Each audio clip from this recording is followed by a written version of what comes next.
Paul Bidwell about was, it's sort of combined, is that we've still got to see the final rollout of the Safer Buildings initiative in terms of how many buildings are going to actually be identified at the end of the day.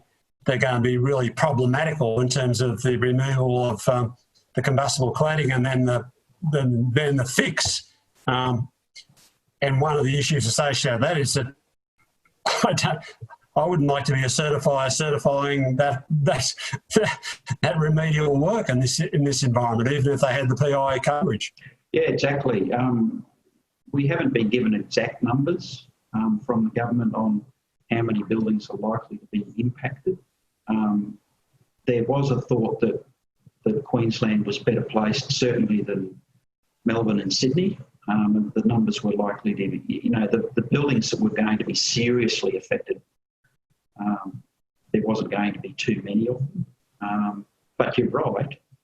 What certifier in their right mind would put their hand up and say, yeah, I'll certify that you can take that material off and put this one on and you've solved the problem? Yeah, not me. No, that's right.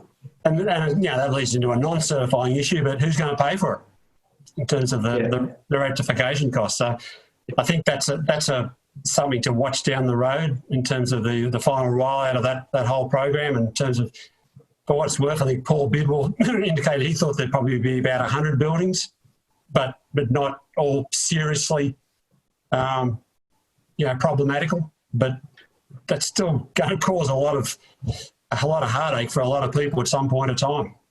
Yeah, the number that sticks in my mind is we were told that there might have been 20 to 25 buildings that had a significant problem, and that there were a bunch of other buildings that had minor issues that may or may not have required any remediation at all. That it potentially could be dealt with by just alerting the owners and the occupiers that there was a particular cladding on the building that was flammable.